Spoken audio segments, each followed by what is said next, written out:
नमस्कार दर्शकों, स्वदेश न्यूज के खास कार्यक्रम सबकी बात में आप सबका स्वागत है। आज हमारे साथ मौजूद हैं एक खास मेहमान, बीजेपी के बहुत ही वरिष्ठ नेता हैं। इस वक्त वो नेशनल प्रेसिडेंट हैं एससी मोर्चा के, लेकिन मध्य प्रदेश की हम राजनीति की अगर बात करें तो इस वक्त वो बीजेपी के कोर कमेटी के मेंबर हैं, चुनाव समिति के मेंबर हैं, चुनाव प्रबंधन समिति के मेंबर हैं, मैनिफेस्टो कमेटी के मेंबर हैं। यानी मध्य प्रदेश में जो चुनाव होना है और बीजेपी के जितने भी जो अहम कमेटी हैं सब में वो मेंबर हैं।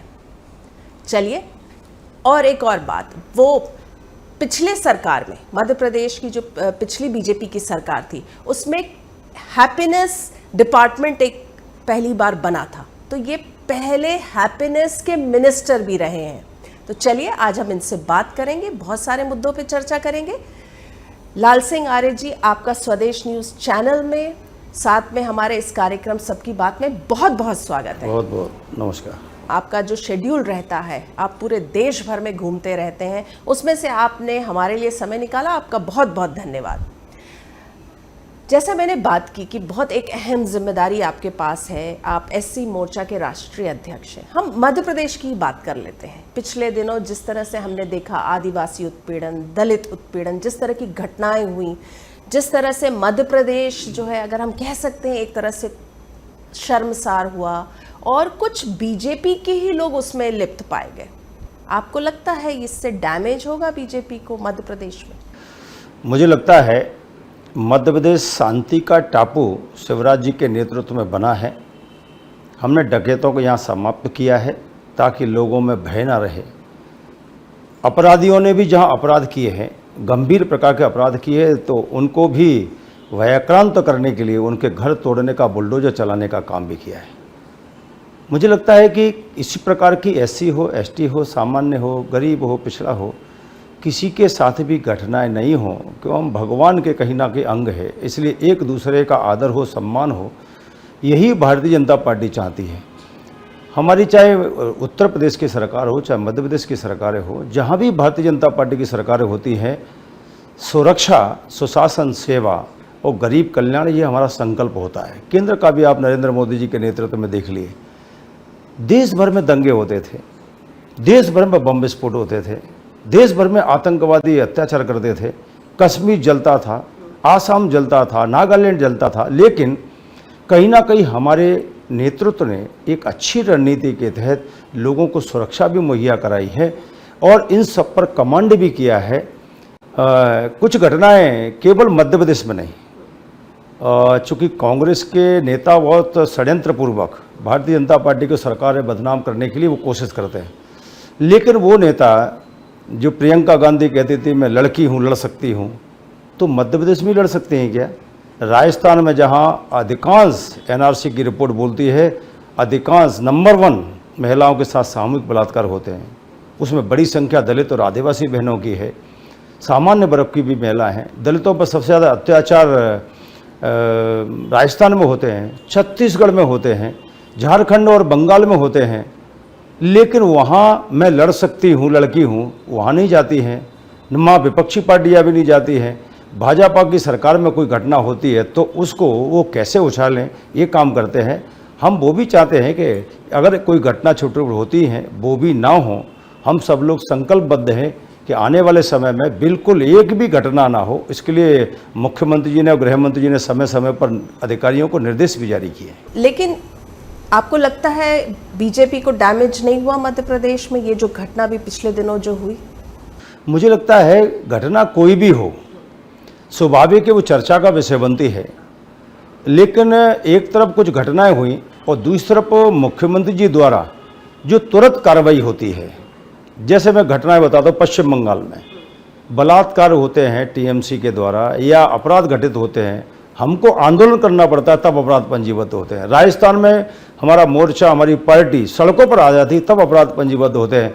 मध्य प्रदेश में घटनाएं जानकारी मिलते ही या तो माननीय मुख्यमंत्री स्वयं पहुंचते हैं या उनका कोई मिनिस्टर पहुंचता है। उनकी क्या मदद हो सकती है सुरक्षा की दृष्टि से, आर्थिक दृष्टि से, और आने वाले समय में घटनाएं ना हो इसके लिए अपराधियों पर तुरंत कार्रवाई कैसे हो ये हम निर्णय करते हैं। इसलिए हमारी मंशा अच्छी है, हम नहीं चाहते किसी प्रकार का अपराध हो।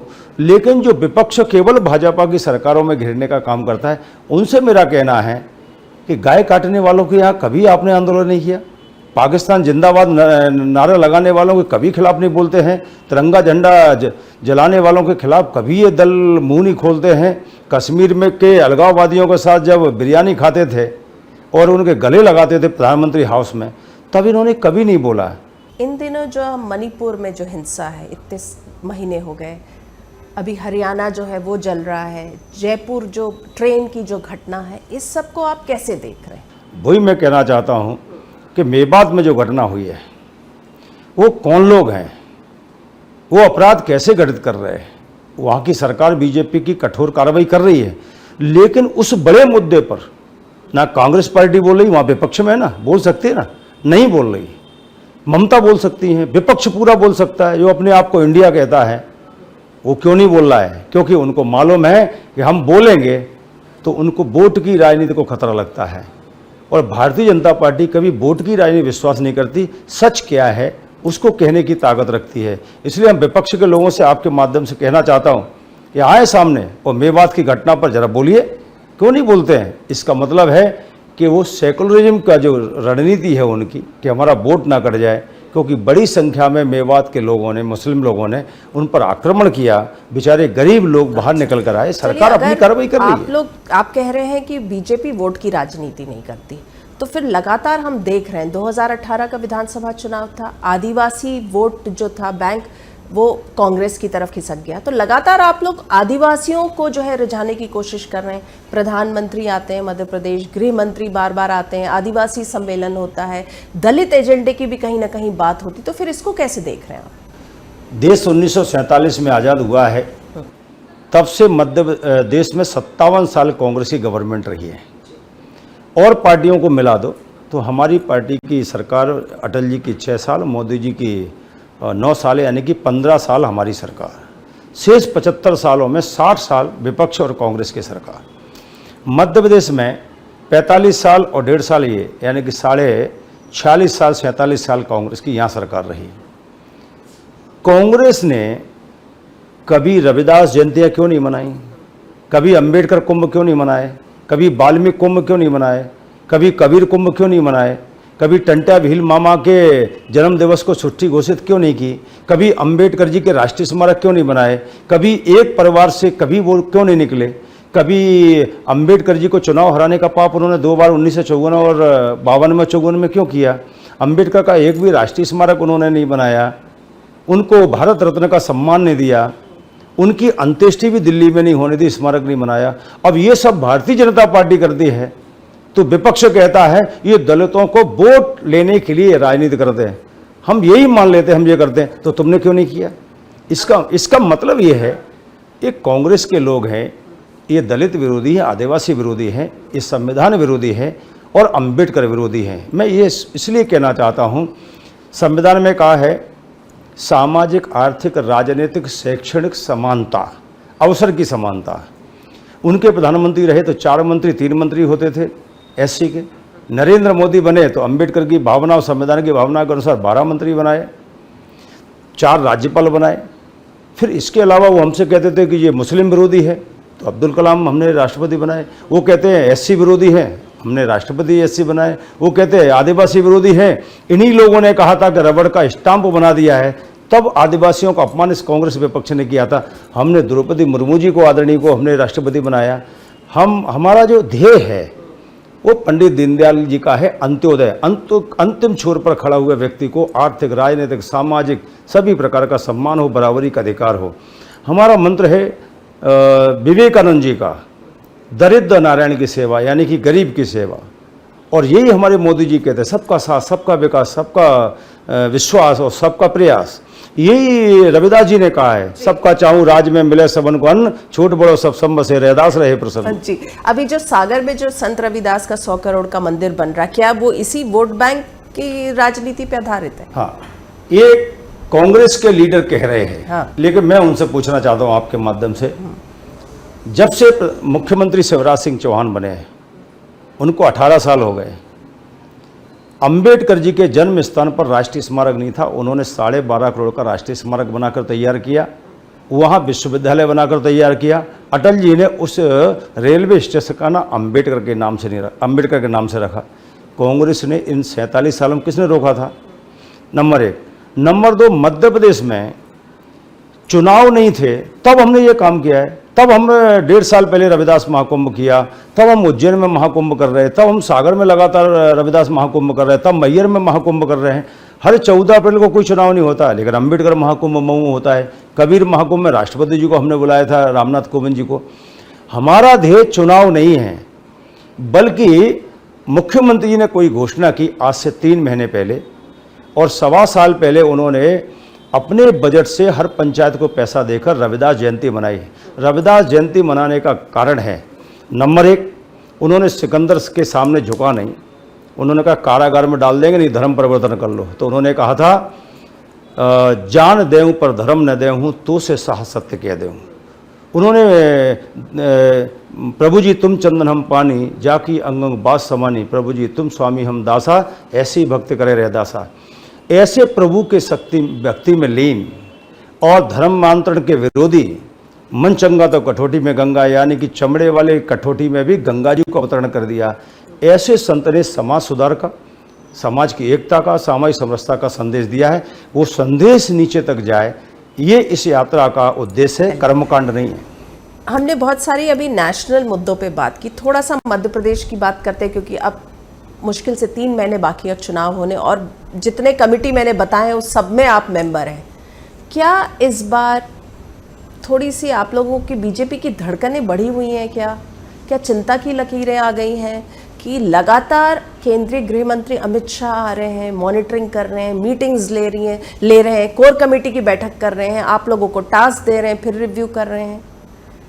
क्या चिंता है, क्या है? मुझे लगता है भारतीय जनता पार्टी जब जमानत जब्त होती थी, तब भारतीय जनता पार्टी की धड़कनें नहीं बढ़ी। पीठ पे लाठियां खाई, 19 महीने जेल में सहे आपातकाल के निरंकुश शासन में, तब भारतीय जनता पार्टी की धड़कनें नहीं बढ़ी। भारतीय जनता पार्टी निरंतर फील्ड में काम करने वाली पार्टी है, कार्यकर्ता आधारित पार्टी है। हमारा कार्यकर्ता बिल्कुल मध्य प्रदेश में कमिटेड है, और इसलिए केवल आज नहीं, इसके पहले हम लगभग 56,000 बूथों तक कार्यकर्ता 1 साल पहले गया है। हम हर साल कोई ना कोई सम्मेलन करते, प्रशिक्षण करते, ये हमारी प्रक्रिया है। चुनाव है तो स्वाभाविक है, उसमें तेजी आती है। तो हमारा राष्ट्रीय नेतृत्व है, वो माननीय अमित शाह जी आ रहे हैं, हमारे कुशल रणनीतिकार है, और हमारे शुभंकर भी है। माननीय प्रधानमंत्री जी के नेतृत्व में उन्होंने एक देश में एक नया मैसेज दिया है। वो 370 कभी ख़त्म नहीं होती थी, प्रधानमंत्री जी के नेतृत्व उन्होंने ही ख़त्म की। नागालैंड बोडोलैंड समस्या उन्होंने खत्म, 70% नक्सलवाद उनके नेतृत्व में, प्रधानमंत्री के नेतृत्व समाप्त हुआ है। अब वो प्रदेश राष्ट्रीय अध्यक्ष रहे हैं और पार्टी के श्रेष्ठ नेता हैं, वरिष्ठ नेता हैं, स्वाभाविक है उनका भी कर्तव्य है, और पार्टी का, मध्य प्रदेश का भी धर्म है कि हम अपने नेतृत्व को यहाँ बुलाएं। केवल मध्य प्रदेश नहीं, तो वो पश्चिम बंगाल में भी जा रहे हैं, वो आसाम में भी जाते हैं, वो बिहार में भी जाते हैं, वो कर्नाटक में भी जाते हैं, वो मध्य प्रदेश भी आ रहे हैं। स्वाभाविक हम पार्टी के कार्यकर्ता हैं, इसलिए जब चुनाव आएगा तो पार्टी के कार्यकर्ता का धर्म है कि पार्टी की विजयश्री के लिए हम प्राणपण से और पूरी ताकत से जुटे। क्या लग रहा है, क्या मुद्दे रहेंगे इस बार? एंटी इनकम्बेंसी बहुत है, महंगाई है, बेरोजगारी की बात होती है। हालांकि आपकी बीजेपी की सरकार जो है लाडली बहना योजना ले आई है, क्या वो एक गेम चेंजर साबित होगा? शिवराज जी के नेतृत्व में एक मुद्दे पर नहीं, कई मुद्दों पर काम हुआ है। पिछला जो चुनाव कांग्रेस ने जीता, वो झूठ पर जीता था। उन्होंने फार्म गांव-गांव भरवाए थे, किसान को कर्जा माफ और बेरोजगारी भत्ता देंगे, नौकरी देंगे। उसको जनता ने आंखों से देख लिया कि ये झूठी सरकार है कांग्रेस की, इसलिए उनको 28 सीटों में से 23 पे हरा के वापस कर दिया। उनके कांग्रेस के लोगों ने उनका नेतृत्व स्वीकार नहीं किया इस कारण से, क्योंकि वादा खिलाफी की। जो संबल योजना बंद की गरीबों की, शिवराज जी फिर से लाए। जो तीर्थ दर्शन योजना इन्होंने बंद की थी, शिवराज जी फिर से लाए। कर्मचारियों के हितों के बहुत सारे काम थे, शिवराज जी ने पूरे किए। किसानों में 6,000 रुपये केंद्र से मिलते हैं, शिवराज जी ने 4,000 दिए, 2,000 और डाल दी, यानी कि 6,000 मिला दिए, यानी मध्य प्रदेश के किसानों को 12,000 रुपये मिल रहा है। कांग्रेस के जितने भी राज्य विपक्ष के राज्य, उनसे 12-14 रुपए डीजल पेट्रोल का मध्य प्रदेश में मिल रहा है। इसके साथ ही लाडली लक्ष्मी योजना के खाते में 1,000 रुपये उनके खाते में जा रहा है और 2,000 उन्होंने कर दिए और आने वाले समय में 3,000 करेंगे। तो कुल मिलाकर जो किसानों का कर्जा माफ़ी का वादा किया था, उसके कारण किसानों ने कर्जा नहीं भरा और उसके कारण वो डिफ़ॉल्टर हो गए, ब्याज बढ़ गया। वो ब्याज भी शिवराज सिंह जी ने उन किसानों के खाते में सीधे डालने का काम किया। विकास की अवधारणा खुद जनता कहती है कि शिवराज जी से ज़्यादा विकास मध्य प्रदेश में कोई नहीं कर सकता। आप देख लीजिए कहाँ 6,200 यूनिट बिजली का लक्ष्य होता था और केवल 27 यूनिट बिजली यहाँ बनती थी। आज 24 घंटे बिजली मध्य प्रदेश को मिल रही, शिवराज जी ने किया है। आज गांव-गांव में, पंचायतों में जो विकास बड़ी तेज गति से हो रहा है, शिवराज जी के नेतृत्व में हुआ है। शिवराज जी आज मध्य प्रदेश की गरीब जनता का और बहनों का, बेटियों का श्रद्धा और विश्वास बन गए हैं। मैं विश्वासपूर्वक कहता हूँ, उनके नेतृत्व में गुजरात जैसा बड़ा कमाल होगा। कांग्रेस को मुंह छुपाने के लिए जगह नहीं मिलेगी। मध्य प्रदेश की हम राजनीति की बात करें तो पिछले 2 साल में जो एक राजनीति का एक अलग टर्न आ गया है, अलग रूप हमने देखा है। यहाँ पे इम्पोर्टेड लीडर्स जो कांग्रेस से आए, चलिए उस समय सत्ता बनानी थी, आप ले आए, लेकिन लगातार जो ये इम्पोर्ट करने की टेंडेंसी हो गई है बीजेपी में। तो बीजेपी में भीतरघात, आपसी कलश, क्योंकि जो पुराने वरिष्ठ नेता हैं उनको वो तवज्जो, वो चीज़ नहीं मिल पा रही है, क्योंकि जो आप नए ला रहे हैं आप उनको दे रहे हैं, उनको सम्मान दे रहे हैं, उनको पद दे रहे हैं। तो ये जो राजनीति है, आपको लगता है ये आगे चल के ये आप लोगों के लिए घातक साबित होगी? देखो, भारतीय जनता पार्टी किसी को लाई नहीं, बल्कि वो कांग्रेस की वादा खिलाफी से नाराज थे। उनको लगा कि हमने जो घोषणा की जगह जगह और वो उन्होंने पूरी नहीं की, इसलिए जनता कहीं ना कहीं हाथ पकड़ती है और इस कारण से उनके बहुत सारे पार्टी के विधायक और मंत्री पद छोड़कर आए। स्वाभाविक है, वो 5 साल के लिए जनता ने चुने थे। हमारा भी धर्म बनता था कि उनको मंत्री थे मंत्री रहे, विधायक है विधायक रहे, उनको टिकट भी दें। और भारतीय जनता पार्टी ने आगामी दिनों के लिए भी संदेश दिया कि जो चुनाव हार गए उनको निगम का अध्यक्ष बनाया। लेकिन भारतीय जनता पार्टी के अन्य कार्यकर्ता के साथ कोई अनादर हो रहा है, ऐसा नहीं है। दीपक जोशी छोड़ मैं के बता कांग्रेस में चले मैं बता रहा हूँ जी। मुझे लग रहा है, मैं राजनीतिक संत उन्हें कहता हूँ, ऋषि कहता हूँ, आदरणीय जोशी जी को। वो प्रदेश अध्यक्ष रहे, मुख्यमंत्री रहे, मंत्री रहे, बहुत लंबे समय तक किसी दायित्व पर नहीं रहे, लेकिन वो हमारे सर्वश्रेष्ठ नेता थे। उनका आदर था, वो अपने ध्येय के लिए संकल्पित थे। मुझे लगता है दीपक जी जो दिशा भूले हैं, शायद मुझे लग रहा है उनको ये नहीं करना चाहिए था, क्योंकि जोशी जी की आत्मा को कहीं ना कहीं कष्ट हो रहा होगा। तो आप लोगों ने भी तो उनको रोकने की कोशिश नहीं की? आप लोगों का मतलब बीजेपी? मुझे लगता है संगठन नेतृत्व बात करता ही है, क्योंकि भारतीय जनता पार्टी संवाद में विश्वास करती है, हर कार्यकर्ता से बात करती है, हर नेता से बात करती है। और राजनीति में मैं ये स्वीकार करता हूँ, राजनीति में आज भारतीय जनता पार्टी विश्व की सबसे बड़ी पार्टी बन गई है, सदस्यता की दृष्टि से भी। लेकिन हर कार्यकर्ताओं को पद नहीं दिया जा सकता, लेकिन उसमें से ही नेतृत्व निकालना है तो बहुत सारे सामाजिक समीकरण, भौगोलिक समीकरण बनाना पड़ते हैं। उसमें कुछ अच्छे कार्यकर्ता भी कभी कभी छूटते हैं, लेकिन एक रेफरी की तरह नेतृत्व ध्यान रखता है कि हमारा कार्यकर्ता फलाना छूट गया है, उसको भी कहीं ना कहीं सम्मान मिलना चाहिए। ये हुआ भी है और भविष्य में भी होगा ही। आप एकदम आश्वस्त हैं कि आगे ऐसा होगा? जो नेग्लेक्टेड फील कर रहे हैं उनको आगे जाके पार्टी सम्मान देगी, ये आपका विश्वास है। चलिए, लेकिन कांग्रेस की अगर हम बात करें यहाँ पे मध्य प्रदेश में, तो कांग्रेस एकदम आश्वस्त है कि इस बार उसको 150+ सीट्स मिलने वाले हैं, जनता वोट हाथ को ही देगी। फिर कमल का क्या होगा? आप लोगों का जो 200 के पार का नारा है वो क्या हो जाएगा? मुझे लगता है ये उनकी गलतफहमी बनी रहनी चाहिए। किस बात पर जनता के सामने वोट मांगने जाएंगे?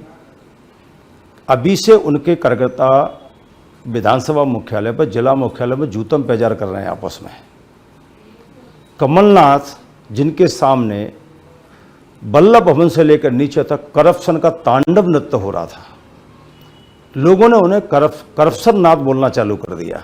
दिग्विजय सिंह, जिन्हें लोग बंटा ढार कहते थे क्या इन पर विश्वास करेंगे? अभी 5 घोषणा उन्होंने की हैं, जनता ने उनको स्वीकार ही नहीं किया। उन्होंने कहा ये घोषणावीर लोग हैं, ये काम पूरा करते नहीं हैं। 1.5 साल में उन्होंने देख लिया। और इसलिए मैं कह सकता हूँ कांग्रेस के नेतृत्व के प्रति ना कांग्रेस के नेताओं को विश्वास है और ना ही जनता को विश्वास है। आने वाले समय में कांग्रेस के षड्यंत्रों पर, कांग्रेस द्वारा फैलाई जाने वाली भ्रमों पर भारतीय जनता पार्टी का कार्यकर्ता अंगद और हनुमान की तरह कांग्रेस की लंका को जलाकर राख करके भारतीय जनता पार्टी का परचम लहराएगा। बार बार आपके यहाँ पे मध्य प्रदेश में बात होती है कि चेहरा बदलना चाहिए, जो फेस है वो बदलना चाहिए, और कांग्रेस का ये कहना है कि इस बार जो है आप लोगों का कोई फेस नहीं रहेगा, चुनाव में कमल का फूल रहेगा। ये हर 5 साल बाद कही जाती है, लेकिन श्रेष्ठ नेतृत्व तो हमारा शिवराज जी के रूप में है, जिनमें लोग विश्वास करते हैं। करोड़ों बहनें उन्हें अपना भाई मानती हैं, करोड़ों बेटियां उन्हें मामा मानती हैं, किसान उनको संरक्षक मानता है, नौजवान उनको हितों का रक्षक मानता है, और कर्मचारी भी अपना हितैषी शिवराज जी चौहान को मानता है। तो मुझे नहीं लगता कि वो फेस नहीं है, वो हमारा नेतृत्व है। बी डी शर्मा जी हमारे अध्यक्ष हैं, उनके नेतृत्व में चुनाव होगा। लेकिन माननीय प्रधानमंत्री जी हमारे अग्रज नेता हैं, विश्व के लोकप्रिय नेता हैं, तो स्वाभाविक है पार्टी जब मैदान में हो तो फिर हमारा राष्ट्रीय नेतृत्व भी कहीं ना कहीं उसमें आहुति विजयश्री में हो। इसलिए उसका भी आशीर्वाद, उसका नेतृत्व का लाभ हम लोग राज्य के लोग उठाते हैं, और हम लोग चाहेंगे कि उनके नेतृत्व में, उनके आशीर्वाद में और शिवराज जी के फेस में और उनके नेतृत्व में हम चुनाव जीते। आपने पिछली बार 2018 में जब बीजेपी की सरकार नहीं बनी थी, तब आपने एक स्टेटमेंट दिया था कि प्रधानमंत्री अगर और ज़्यादा रैली करते यहाँ पे मध्य प्रदेश में तो शायद रिजल्ट्स डिफरेंट होते। मुझे लगता है कि प्रधानमंत्री आदरणीय नरेंद्र मोदी जी की जो टीआरपी है वो आम आदमी के दिल में बस गई है। उनकी जो प्रसिद्धि है, उनके जो निर्णय हैं, उनकी जो जनता के प्रति आत्मीय भरे निर्णय हैं, उनके कारण हर धर्म में, हर समाज में लोग सोचने लगे हैं मोदी जी हैं जो हम सबके संरक्षक हैं। गरीब आदिवासी दलित सोचता है कि हमारा दूसरा कोई हितरक्षक है तो बाबा साहब अम्बेडकर की तरह है, कोई घासीदास जी की तरह मानता है। ऐसे नरेंद्र मोदी जी जिनके नेतृत्व में हम लगातार विजयश्री प्राप्त कर रहे हैं, उनके विकास के कारण, उनके कल्याण के कारण, उनकी देश की सुरक्षा के निर्णयों के कारण, उनके वैज्ञानिक उपलब्धियों के कारण, और जो किसानों के लिए उन्होंने समर्पण भाव से किया है, जो महिलाओं के लिए और बच्चों के लिए, गरीबों के लिए किया है, उसके कारण सबको श्रद्धा विश्वास मोदी जी में है। उनके नेतृत्व में फिर से एक बड़ी सरकार हम देश में बनाने जा रहे हैं। जातिगत जनगणना के बारे में आपकी क्या राय है? क्योंकि जो केंद्र है, केंद्र सरकार इस तरह की जनगणना कराने जा रहा है, आपको लगता है ये सही है? जातिगत जनगणना की बात कौन कर रहा है? जो लंबे समय तक सत्ता में रहे उन्होंने जातिगत क्यों नहीं करवाई? नहीं करवाई।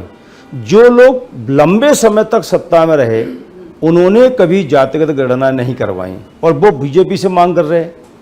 मुझे इसमें षड्यंत्र लगता है, कांग्रेस और विपक्ष जातियों के नाम पर लड़ाने का कोई बड़ा षड्यंत्र कर रहे हैं जिससे दिल जल उठे।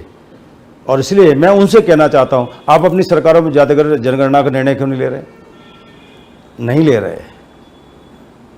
तो दूसरे को जो कहते हैं वो खुद भी उनको करना चाहिए। इसलिए हमारा देश जाति और धर्मों पर नहीं बल्कि भाईचारे पर चलता है, और इसलिए हमारे लिए उनका प्रेम, उसका स्नेह वो महत्वपूर्ण है। उनका विकास मोदी जी कर रहे कि नहीं कर रहे? सबका 35% SC/ST के भाइयों को आज गरीब कल्याण योजनाओं का लाभ मिल रहा है। 10 करोड़ लोग गरीबी रेखा से बाहर हो गए। कैसे हो गए? 9 साल में, 57 साल में कांग्रेस नहीं कर पाई। आप मध्य प्रदेश में पिछली बार की सरकार में पहले हैप्पीनेस मिनिस्टर थे। ये एक नया प्रयोग था, नया डिपार्टमेंट फॉर्म हुआ था, तो थोड़ा सा उसके बारे में बताइए। क्या खुशी को नापा जा सकता है? खुशी के कोई पैमाने हो सकते हैं? सही बात आपने कहा मुक्ता जी, खुशी का कोई पैमाना नहीं होता है, और खुशी चेहरे पे तभी आती है जब अंदर आप खुशी हो। मुझे लगता है कि दूसरे के सुख में जब हम सुख ढूंढने लगते हैं दूसरी की सेवा में जब हम आनंद ढूंढने लगते हैं तो मन प्रफुल्लित हो जाता है। और इसके एक नहीं कई उदाहरण होते हैं। जब आदमी कोई साइकिल से गिर जाए, उसको दौड़कर जो उठाते, वो जो सुख होता है, एक माँ अपने आंचल से लात मारते हुए बच्चे को भी दूध पिलाती है, उसका जो आनंद प्राप्त होता है, वैसा आनंद सेवा में ही होता है और दूसरे की खुशी में होता है।